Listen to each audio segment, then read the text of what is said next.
우리가 은혜라는 말을 참 많이 접하죠. 그죠? 은혜 받으셨어요? 은혜 받으세요. 은혜 받아. 은혜 받았어? 은혜가 많았어. 오늘 예배 가운데 정말 하나님께서 우리 가운데 은혜를 주셨어. 라고 하면서 교회 다니는 사람들, 특별히 신앙생활 하는 사람들에게는 이 은혜라는 말이 참 익숙하고 또 평소에도 접하기 쉬운 단어이죠.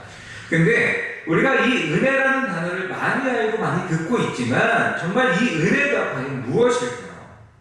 이 은혜라는 한 단어 가운데는 정말 많은 것들이 함축되어져 있습니다. 기독교는 은혜의 종교죠. 기독교는 은혜의 종교입니다. 율법적인 종교가 아니고 어떤 행위를 통해서 우리가 하나님 앞에 나아가는 그런 종교가 아닙니다. 은혜의 종교예요. 영국에서 일어난 비교 종교학회에서 기독교가 다른 종교와 다른 것은 무엇인가라는 토론을 하게 되었습니다. 한 학자가 이야기를 해요. 기독교가 다른 종교랑 다른 것이 있다면 성육신이야. 예수님께서 이 땅 가운데 우리의 몸을 입고 오셨어. 그렇게 이야기를 하니까 그랬더니 다른 학자들은 반박하면서 다른 종교에도 신이 우리 가운데 오신 일들이 있다라고 말하게 됩니다. 그렇다면 기독교가 다른 종교와 다른 것이 부활합니까? 라고 다른 누군가가 이야기를 합니다. 그랬더니 또 다른 누군가가 다른 종교에서도 신이 환생하여서 다시 태어난 일들을 찾아볼 수 있다는 의견을 말하게 됩니다. 그때 기독교가 타종교와 다른 것이 무엇인가 특별할 게 없어 보이는 그 토론 가운데 우연찮게 C.S. 루이스, 이 시대의 20세기 최고의 변진학자였던 C.S. 루이스가 그 자리에 우연찮게 참여하게 되었는데 C.S. 루이스가 기독교가 타종교와 다른 점이 있다면 바로 은혜입니다 라고 이야기합니다. 그런데 그 자리에 참석했던 수많은 학자들이 고개를 끄덕이면서 공감했다는 거예요. 아, 그렇지. 기독교가 타종교와 차별되는 점이 은혜야. 그래, 이 기독교의 특별함은 은혜에 있어. 라는 결론을 내리게 됩니다. 그렇습니다. 기독교는 은혜의 종교입니다. 기독교인은 하나님께 은혜를 받은 자들, 그런 자들을 의미합니다. 당연히 그리스도인은 은혜를 받은 자들. 그래서 그 외에 모인 자들은 하나님의 은혜를 받은 자들이 모인 공간이 바로 모임이 바로 교회입니다. 제자로서 우리의 삶은 은혜로 가득 차게 되어 있는 거죠. 은혜로 시작해서 은혜로 끝나는 것이 과언 아닙니다.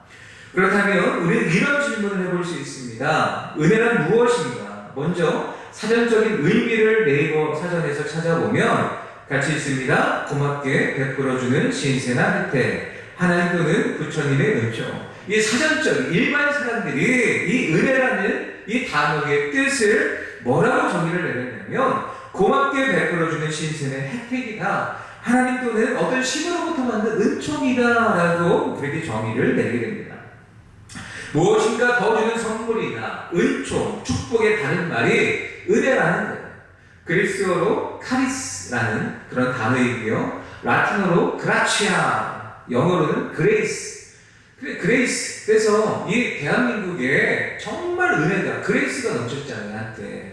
교회 공고차가, 그레이스가 넘쳐나던 때가 있었습니다. 그죠? 참, 그렇습니다. 하나님이 우리 가운데 은총으로 베풀어 주시는 것, 그것을 은혜라고 합니다. 그 다음에 성경이 말하는 그 은혜가 무엇인지 구체적으로 한번 살펴볼까요? 같이 첫 번째 같이 있습니다. 하나님은 은혜의 하나님이시다. 하나님은 은혜의 하나님이시다. 성경 10편 145편 8절에서 함께 있습니다. 여호와는 은혜로우시며 긍휼이 많으시며 노하기를 더디하시며 인자하심이 크시도다. 아멘.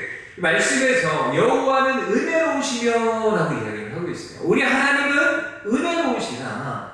하나님은 은혜로우신, 아니 은혜 그 자체이신 분이다 라는 건데, 여기서 말하는 은혜는요 친절함을 뜻합니다. 좋은 걸 해주는 것을 뜻하기도 합니다. 또 사랑을 포함하고 있는 단어가 바로 이 은혜입니다. 하나님의 친절함, 하나님께서 우리 가운데 좋은 것을 주시는 것, 그게 은혜이고 하나님의 사랑이 담겨져 있는 것이 은혜입니다. 성경은 하나님의 성품이 곧 은혜라고 설명하고 있죠. 진구약을 통틀어서 하나님의 은혜를 표현하는 성경 구절이 이 곳곳에 넘쳐나고 있는데 몇 가지만 제가 소개를 해드리면, 만일 은혜로 된 것이면 행위로 말미암지 않으니, 그렇지 않으면 은혜가 은혜되지 못하느니라. 우리가 하나님의 충만한 데서 받으니 은혜 위에 은혜라. 은혜가 너희 모든 사람에게 있을지어다. 여호와여 우리에게 은혜를 베푸시고 또 은혜를 베푸소서. 심한 멸시가 우리에게 넘치나이다. 제가 소개해드린 몇몇 구절 이외에도 수없이 성경은 은혜에 대해서, 하나님의 은혜에 대해서 말하고 있습니다. 상황에 따라 다른 언어로 표현된 것까지 따진다면 성경은 온통 은혜의 통로라고 할 정도로 은혜가 넘쳐납니다. 그러나 분명한 것은 이 은혜의 주체가 누구시라고요? 하나님이시라고요. 은혜를 베풀어 주시는 분이 하나님이시다. 여호와는 은혜로우시며 긍휼이 많으시며 노하기를 더디하시며 인자하심이 크시도다. 하나님은 은혜롭다. 하나님은 은혜시다 말하고 있습니다. 그렇기 때문에 은혜는 하나님으로부터 나옵니다. 하나님은 은혜의 주체이십니다. 이 개념을 제가 짤막하게 소개를 해드리고 더 깊이 못 다루게 되는 것을 좀 안타깝게 생각하지만, 다음번에 나누는 어떤 그런 명제들을 통하여서 그 하나님이 어떤 하나님인지 우리가 살펴보길 원하는데요. 그 전에 예화 하나를 제가 들려드리겠습니다. 태어났을 때 탯줄이 목을 감아 내려가는 산소가 차단되어서 뇌성마비를 앓게 된 아이가 있었습니다. 아이가 생후 8개월이 되었을 때에 의사들이 이 아버지에게 이렇게 이야기를 하는 거예요. 이 아이는 평생 식물인간으로 살게 될 것입니다. 포기하세요. 더 이상 가능성이 없습니다. 라고 조언을 하게 됩니다. 근데 이 아버지가 뭐라고 이야기를 하냐면, 나는 절대로 포기하지 않겠습니다. 했습니다. 아버지는 아들을 위해서 온전히 그 아들을 위해 헌신하게 됩니다. 그를 위해 할 수 있는 모든 것을 감당하게 됩니다. 아이가 자라는 무렵은 1970년대였습니다. 기술이 발전하지 않은 때였고, 주위에 많은 도움을 얻어서 간신히 컴퓨터들을 아들의 신체에 연결시켜줘서 아들과 아버지가 대화할 수 있는 통로를 컴퓨터 이 자판으로 의지해서 대화를 할 수 있는 그 소통의 장을 마련하게 되었습니다. 그런데 이 아들이 아버지에게 꺼낸 첫마디가 뭐냐면, 그러니까 이 어떤 스포츠팀을 좀 지지하는 어떤 그 구호 같은 거였는데, 우리 아들이 스포츠를 좋아하는구나 라는 것을 아버지가 깨닫게 돼요. 그때부터 직장을 그만두고 이 아버지가 아들을 데리고 달리기를 시작하게 됩니다. 아들은 아버지가 끌어주는 휠체어에 몸을 의지한 채 아버지와 함께 뛰게 됩니다. 부자의 도전은 그때부터 시작되었습니다. 일반 사람들 도전하기 힘들다는 육상철인 3종 경기의 도전장을 내밀었던 거예요. 고무부트에 아들을 태우고 무려 3.8km의 구간을 수영하게 되고, 자전거 뒤에 아들 앉힌 뒤에 180.2km를 달리게 되었고, 휠체어에 태우고 42.195km를 마라톤을 완주하게 됩니다. 딕과 릭 호잇 부자의 이야기는 전 세계 사람들을 감동시키게 됩니다. 장애인 아들을 위해 끝까지 헌신하고 도전하는 아버지. 어떻게 보면 무모하고 불가능해 보이는 도전을 한 이유가 무엇일까? 누군가가 아버지에게 질문을 그렇게 묻게 됩니다. 왜 이렇게 무모한 도전하시는 겁니까? 이때 아버지가, 나는 아버지이기 때문입니다. 아버지라는 이유로, 아버지라는 이름 하나로 그 자녀에게 한없는 사랑과 은혜를 베푸는 것입니다. 우리는 이 이야기를 통해서 하나님과 우리의 이야기가 오버랩되지 않습니까? 영적으로 불구였던, 죄인이었던, 가능성이 없었던 가령 우리를 위해 자신을 희생하고 헌신하며 사랑을 베풀어 주신 아버지 하나님의 그 은혜와 사랑을 우리가 찾아볼 수 있다는 것입니다. 아무것도 할 수 없는 우리, 손 하나 까딱할 수 없는 우리를 은혜와 사랑으로 돌보고 계신 줄 믿습니다. 하나님이 왜 이런 일을 하실까? 나는 은혜의 하나님이기 때문에, 나는 은혜 그 자체의 하나님이기 때문에, 너희를 지은 아버지 하나님이기 때문이야. 내가 너를 만들었고 내가 너를 창조했기 때문이야. 하나님은 은혜 그 자체이십니다. 또한 하나님의 은혜에는 어떤 특징이 있을까? 다시 읽습니다. 하나님의 은혜는 조건이 없다. 하나님의 은혜에 조건이 없습니다. 은혜를 주시는 데는 어떤 조건이 단서가 붙지 않는다는 거예요. 보통 무조건이라는 전제가 붙으면 무조건 그러면 어떤 생각이 드십니까? 트로트가 떠오르십니까? 무조건 어쨌든 그게 아니에요. 어떤 단서가 붙지 않는다는 거죠. 어떤 상황에서든지 자격과 상관없이 받을 수 있음을 의미합니다. 하지만 하나님의 은혜는 자격과 관계가 없다는 거예요. 권리나 우리의 상태와 어떤 조건이 상관없음을 말하고 있습니다. 은혜 받을 대상, 그 대상의 상태와 관계가 없이 하나님의 은혜가 우리 가운데 주어진다는 거예요. 사랑하는 성도 여러분, 우리가 하나님의 은혜를 받을 만한 자격을 가진 자는 아무도 없습니다. 그럴 만한 권리를 가진 자도 아무도 없습니다.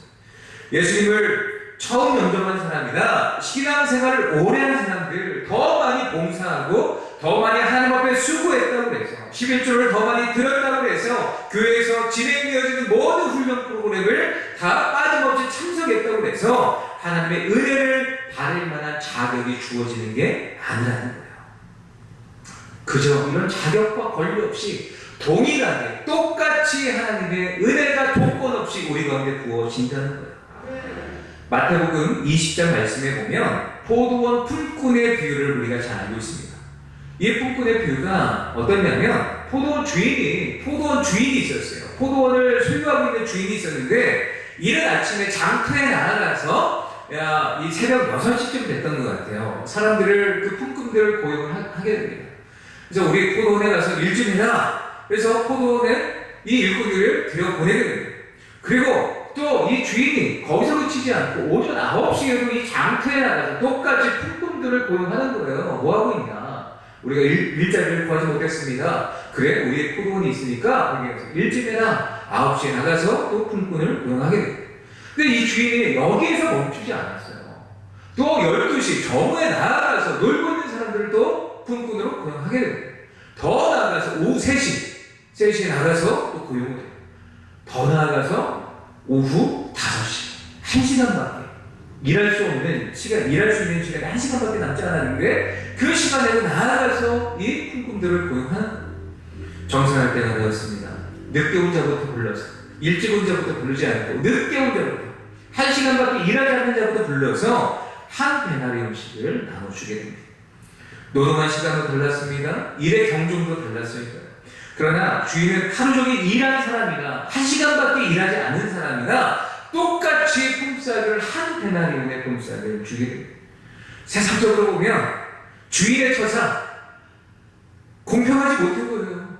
갑질하는 것 같아요. 그죠?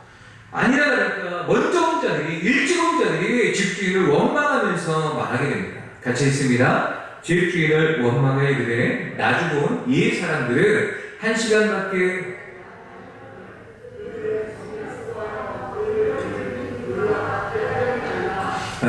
이 말씀에 보면 불평하는 거예요. 왜 주인님 너무하는 거 아닙니까? 1시간밖에 일하지 않은 이 사람들하고 어떻게 하루 종일 수고한 우리랑 똑같이 대우할 수 있습니까? 라고 원망하고 있는 거예요. 그럴 때에 이 주인이 뭐라고 대답합니까? 같이 있습니다. 주인이 그 중에 한 사람에게 대답하여되 친구여, 내가 내게 잘못한 것이 없노라. 내가 나와 한 데나리온의 약속을 하지 아니하였노라. 내 것이나 가지고 가나 나주고 이 사람에게 너와 같이 주는 것이 내 뜻이니라. 이와 같이 하는 것이 내 뜻입니다.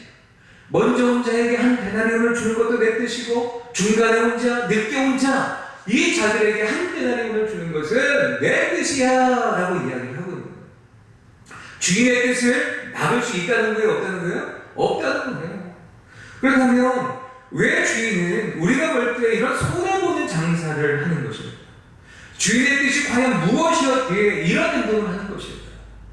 여기서 우리는 이 부분에서 이 포도원 품꾼의 비유를 통해서 하나님의 풍성하신 은혜, 전적인 은혜, 조건 없는 은혜를 발견할 수 있습니다.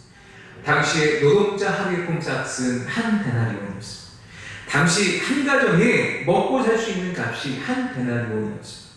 포도원 주인은요, 놀고 있는 자들 일자리를 구하지 못하여서 그날 공쳐서 온 가족이 손가락을 빨 모든 자들을 품꾼으로 고용을 한 거예요. 세상에서 이들을 품꾼으로 쓸 수 없는 그런 연약한 자들이 아마 많았습니다. 먼저 온 자들은 덜했겠죠. 그러나 시간이 갈수록 저무나 오후 3시나 오후 5시면 아마 이 사회적 취약계층, 몸이 불편하거나 뭔가 일을 할 수 있을 만한 뭔가 효율이 그렇게 극대화되지 못할 그런 사람들이 많았을 거예요. 그런데 그 취약계층들을 이 주인이 부르는 거예요. 주인의 의도가 무엇입니까? 이들에게 한 데나리온을 주려는 거예요. 이들에게 한 데나리온, 그 은혜가 필요했던 자들이었기 때문에 그 한 데나리온을 주어서 온 가족의 생계를 이어갈 수 있도록 이 주인은 은혜로 그들을 불러준 거예요. 이것이 하나님의 은혜라는 것입니다. 다른 누군가가 불공평하다고 말하고 이런 정서가 맞지 않다라고 말할지라도 그 하나님의 이 전적인 조건 없는 그 은혜를 막을 자가 없다. 똑같이 그 은혜가 우리가 잘해서 노력해서 몸과 공로를 많이 세워서 하나님께서 우리 가운데 은혜를 주시는 것이 아니라 그저 연약한 1시간밖에 일할 수밖에 없는 그 연약한 자들, 그들을 불러서라도 그들에게 은혜를 베풀어줘서 그들이 생계를 유지해갈 수 있도록 은혜를 베풀어준 하나님의 그 사랑이 우리 가운데 있다라는 거예요. 하나님의 주권적 은총 가운데 주께서 베푸신 은혜를 막을 수 있는 것이 아무도 없습니다. 또 로마서 9장 15절 말씀 함께 있습니다. 모세에게 이르시되 내가 긍휼히 여길 자를 긍휼히 여기고 불쌍히 여길 자를 불쌍히 여기리라 하셨으니, 이것을 한배인의 성경으로 보면 함께 있습니다. 하나님은 모세에게 나는 은혜 베풀 자에게 은혜를 베풀고 불쌍히 여길 자를 불쌍히 여길 것이다 라고 말씀하셨습니다. 아멘. 이 말씀에 보면 하나님의 은혜는 사람이 원한다고 주어지는 게 아니에요. 또 사람들이 노력한다고 주어지는 게 아니라는 거예요. 그저 하나님께서 자비를 베푸셔야 우리가 받을 수 있다는 거예요. 철저히 하나님의 주권으로 은혜를 베푸신다는 거예요. 이 주권적인 하나님의 은혜를 전적인 은혜라고 말합니다.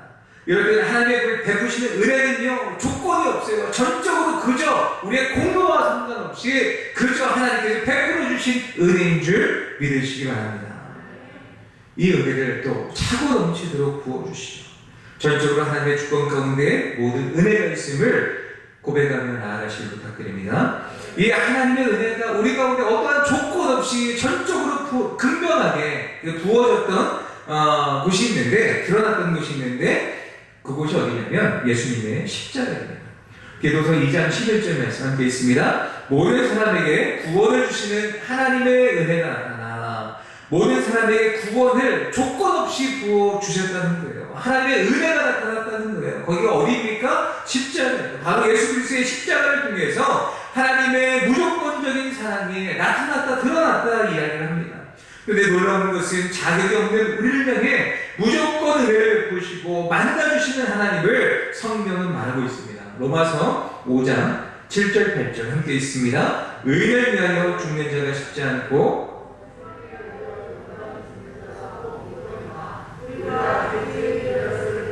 그리스도께서 우리를 위하여 죽으심으로 하나님께서 우리에 대한 자기의 사랑을 확증하셨느니라.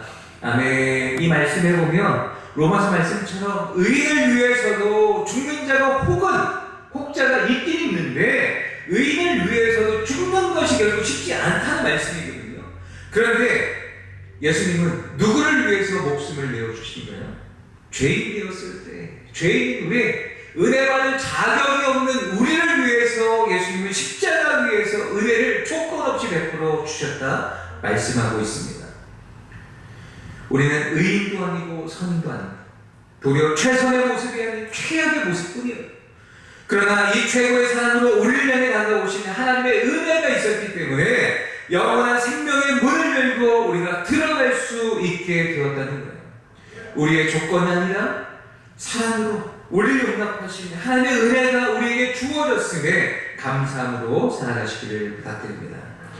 하나님은 이렇게 도우시면서 하나님이 얻는 게 있겠지, 하나님 얻는 게 있으니까 우리에게 이런 사랑을 베풀어 주겠지라고 생각할 수 있어요. 그냥 받겠어, 기부에 크겠지. 그런데 에베소서 말씀을 보십니다. 같이 읽습니다. 믿음으로 말미암아 구원을 받았으니 이것은 너희에게서 난 것이 아니요 하나님의 선물이나 행위에서 난 것이 아니니 이는 누구든지 자랑치 못하게 합니다. 아멘. 이 말씀에 보면 선물이다. 하나님의 선물이 은혜라는 거예요. 선물은 전적으로 주는 사람의 마음에 달려있는 건 아닙니까? 선물을 주는 사람은 받는 사람의 기분과 환경은 물론 깜짝 놀라운까지 생각해 선물을 준비해서 주게 되죠. 그래서 그 선물은요, 그 자체로 기쁨이 되고 감동이 될 수 있습니다. 우리가 사랑하는 아내에게 다이아몬드 10억짜리를 선물해줬다라고 생각만 해도 기분이 좋으시면 10억짜리를 선물했다고 해볼까요? 이걸 선물로 해서 사랑하니까 그냥 준 거예요. 그런데 이 아내 입장에서 너무 미안한 거죠. 아, 남편이 나를 위해서 이렇게 값비싼 10억짜리 다이아몬드를 줬네. 야, 그래도 내가 이거 그냥 받을 수 있나? 값이라도 좀 치러줘야지. 자, 여기 받으세요. 그러면서 5만원짜리 한 장을 딱 남편에게 준다면 이게 선물이 되겠습니까? 아니라는 거예요. 선물은 감사함으로 받는 거예요. 선물을 주고 어떤 대가를 받는 것은 선물이 될 수 없습니다. 예수님의 십자가는 그랬다는 거예요. 예수님의 구원이 그랬다는 거예요. 우리 가운데 어떤 대가를 바라면서 십자가에 매달려 달려 죽으신 게 아니라는 거예요. 그저 우리 가운데 선물로 구원을 주시기 위한 하나님의 선물이었다는 거예요. 조건 없이, 어떤 조건 없이 우리 가운데 주셨다는 거예요. 그런데 성경에 보면 하나님은요, 우리 가운데 이 은혜를 베풀어 주시면서 얼마나 기뻐하시는지 우리가 생각해 볼 수 있습니다. 은혜를 헬라어로 카리스라고 합니다. 근데 이 카리스, 기쁨이라는 뜻의 카라에서 이 은혜라는 카리스가 나오게 되었는데, 은혜가 무슨 의미냐면 하나님께서 우리 사람들에게 호의를 베풀어 주시는 거예요. 이 호의를 베풀어 주실 때마다 하나님이 너무 즐거워하신다는 거예요. 너무 기뻐하신다는 거예요. 그냥 어떤 조건 없이 베풀어주고 그저 흐뭇하게 웃고 계시는 하나님, 그 하나님이 상상이 되십니까? 하나님이 우리에게 은혜를 베푸시면서도 지금도 기뻐하고 계시다는 사실이에요. 맥스 루카이로는 하나님의 가장 완벽한 선물 은혜라는 책에서 하나님께서 주신 은혜가 얼마나 큰지 설명하고 있습니다. 은혜는 자비보다 크다. 성경에 우리가 수요일마다 룻기를 살펴보고 있잖아요. 룻에게 음식을 주는 것은 자비지만 그녀에게 남편과 가족을 주는 것은 은혜다. 탕자에게, 돌아온 탕자, 그 탕자에게 새로운 기회를 용서를 해서 기회를 주는 것은 자비지만 그에게 그를 위해서 잔치를 베푸는 것은 은혜라는 거예요. 사마리아인이 피해자, 상처의 붕대를 감아주는 것은 자비이지만 그를 보살펴달라고 당부하면서 신용카드를 내미는 것은 은혜라는 거예요. 십자가에 매달린 강도를 주님께서 용서하는 것은 자비이지만 그를 낙원으로 안내하는 것은 은혜라는 거예요. 우리를 용서하는 것은 자비이지만 우리를 사랑하여 결혼하는 것이 은혜예요. 예수님이 우리와 신랑 되신 예수님께서 신부된 우리를 맞이하면서 결혼하는 것은 하나님의 은혜라는 거예요. 성경 곳곳에 하나님이 베푸시는 그 은혜를 접할 때마다 우리는 하나님께서 은혜를 베푸시는 것을 얼마나 즐겨하시고 기뻐하시는지를 깨달아야 합니다. 그러니까 하나님께서 야, 너 그것밖에 안 돼? 율법으로 너 신앙생활 몇 년이야? 말씀을 들을 대로 살아가지 못하니? 훈련받으면 어디다 쓰려고 그래? 그러면서 우리를 원망하고 책망하시려고 우리를 그렇게 대하지 않으신다. 은혜로 그저 우리를 대하시면서 그저 연약하지? 그래도 내 은혜를 나의 어떤 친절함과 내가 너에게 좋게 대하는 것, 내가 너를 사랑으로 대하는 이 은혜를 너가 받고 내가 얼마나 기뻐하는지 너가 알았으면 해. 하나님이 너무 기뻐하고 즐거워하신다는 거 우리가 믿었으면 좋겠습니다. 그 은혜를 우리가 늘 누리면서 감사하시길 부탁드리고요. 마지막 세 번째로 그렇게 하나님의 은혜를 경험한 자들은 어떤 삶을 살아가는지 같이 읽습니다. 하나님의 은혜는 감사로 드러난다. 오늘 말씀 같이 읽습니다. 그러나 내가 나른 것은 하나님의 은혜로 된 것이니 그의 은혜가 헛되지 아니하여 내가 모든 사도보다 더 많이 수고하였으나 내가 한 것이 아니오 오직 나와 함께 하신 하나님의 은혜로나. 아멘. 이 말씀에 보면 사도 바울의 고백이죠. 이 고백은 하나님의 그 은혜에 대한 감사 고백입니다. 내가 지금의 내가 될 수 있었던 것은 하나님의 은혜야, 모든 것이 하나님의 은혜야 라고 고백하고 있는 거예요. 사도 바울은 예수님을 핍박하는 예수님을 믿는 자들을 핍박하는 자였어요. 스데반 집사가 돌에 맞아 순교하게 되었을 때에 그 자리에서 그 돌을 던지는 자들의 어떤 책임을 맡고 있었던 자가 사도 바울이었어요. 돌에 맞아 순교하는 장면을 보고도 이 사도 바울은요, 너무나 당연하게 여겼던 그런 패역한 자였습니다. 내전적인 하나님의 은혜가, 조건 없는 은혜가 이 사도 바울에게 주어지게 됩니다. 예수님을 믿는 자들을 잡아 감옥에 가두기 위해서 다메섹으로 가던 그 길 가운데 예수 그리스도의 음성을 듣게 됩니다. 주여 누구십니까? 나는 네가 핍박하는 예수다. 이 말씀 앞에 충격을 받은 사도 바울은 예수님 앞에 모든 삶을 자신을 엎드리며 이제 그제부터 그의 삶이 완전히 바뀌어지게 됩니다. 하나님의 은혜를 경험한 뒤에 그를 받아주신 예수 그리스도의 은혜에 감사하며 예수님의 명령에 따라 이방인에게 복음을 증거하는 선교사가 됩니다. 우리는 어떻습니까? 지금의 우리들도 사도 바울과 같이 이런 고백이 나오는 건 아닙니까? 나야 나의 곳은 다 하나님의 은혜입니다. 이런 감사가 나오지 않습니까? 주님을 모르던 치느같이 암울했던 그 시절을 빛 대신 예수님께서 찾아오셔서 나를 받아주시고 불러주십니다. 하나님의 자녀로 우리를 새롭게 거듭나게 하신 것, 이 은혜가 우리 가운데 있기 때문에 하나님 앞에 나의 나된 것은 다 하나님의 은혜다라고 그 감사가 터져 나오는 건 아닙니다.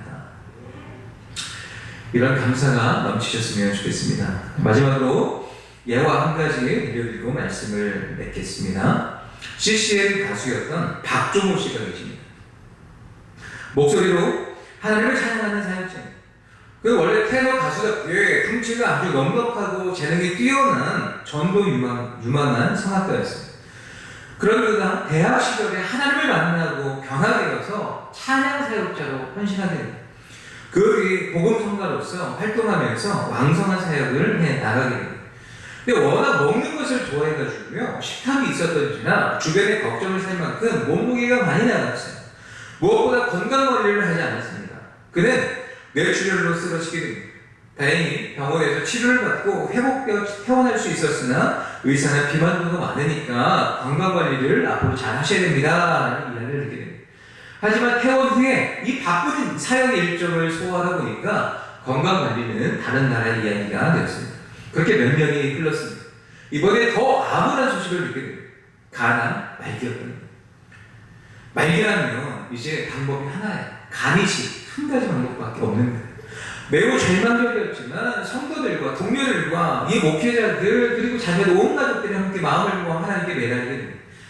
그러던 중에 막내딸이 아빠를 위해서 내가 간이식을 해주겠다고 나서게 됩니다. 부녀가 나란히 수술대 위에 오르던 날, 그때 박종호 씨는 지금 장로님인데 이 장로님은 하나님의 은혜를 체험하게 됩니다. 수많은 기도가 향기가 되며 피어오르는 것을 보게 되고 그렇게 심하다는 고통도 전혀 느끼지 않게 되었습니다. 성공 확률이 낮다고 했지만 하나님의 은혜가 오는 이식 수술도 매우 성공적으로 마칠 수 있게 됩니다.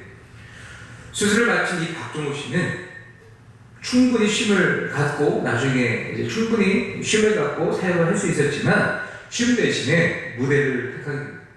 하나님의 은혜에 너무 감사해서 내가 하나님 불러주실 때까지 하나님의 은혜를 노래하지 않을 수 없다라고 하면서 찬양하며 간증하기로 그렇게 결단하게 됩니다.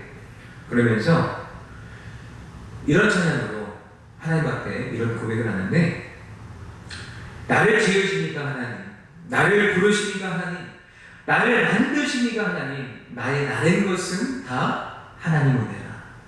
한량없는 은혜, 갚을 길 없는 은혜, 내 삶을 에워싸는 하나님의 은혜, 나 주저함없이 그 땅을 밟음도 나를 이끄시는 하나님의 은혜라. 물론 다른 분이 작사 작곡을 했지만 이 고백으로 하나님의 은혜를 경험했던 이 박종호 장로님은 간증 집회를 통해서 내가 나될 수 있었던 것은 다 하나님의 은혜였습니다 라고 하면서 간증하고 있는 것입니다. 그렇습니다. 자신을 고쳐주셔서도 감사하지만 자신의 인생 속에서 지키시고 돌보시며 구원을 주시고 특별히 부족한 나를, 연약한 나를 구원해 주신 그 하나님의 은혜가 깨달아졌기 때문에 감사의 고백을 할 수 있었던 것입니다. 말씀을 뵙겠습니다. 사랑하는 성도 여러분, 우리는 하나님의 은혜를 누리고 계십니다. 그렇다면 하나님께 감사했으면 좋겠습니다. 내가 태어나기 이전부터 나를 아시고 나를 불러주신 하나님의 은혜, 예수 그리스도로 죽을 수밖에 없었던 나를 불러주셔서 모든 죄를 대속하시고 여전히 은혜로 나를 받아주시는 그 하나님의 은혜를 날마다 누리며 하나님의 은혜에 반응하며 감사함으로 믿음으로 하나님 앞에 살아가시는 저와 모든 성도님들 되시기를 예수님의 이름으로 축원합니다. 기도하겠습니다. 사랑과 은혜가 충만하신 하나님, 우리가 하나님의 은혜를 받을 만한 자격도 권리도 공로도 없는 연약한 죄인이지만 그럼에도 불구하고 조건 없이 우리를 받아주시고 용납하시고 우리에게 은혜를 베풀어 주심에 감사드립니다. 특히 죽을 수밖에 없는 우리를 구원하시기 위해 독생자 예수 그리스도를 우리에게 허락하시어 그 은혜로 말미암아 믿음으로 구원받게 하심에 감사드립니다. 그 구원의 은혜를 받은 자로서 나의 나는 것은 다 하나님의 은혜라 고백하며 한량없는 은혜, 갚을 길 없는 그 은혜, 내 삶을 애워싸고 나를 이끄시는 그 은혜, 그 은혜에 감사하며 날마다 그 하나님의 풍성한 은혜 속으로 파고들 수 있는 저희들 되게 하여 주시옵소서. 감사드리며 예수님의 이름으로 기도드리옵나이다. 아멘.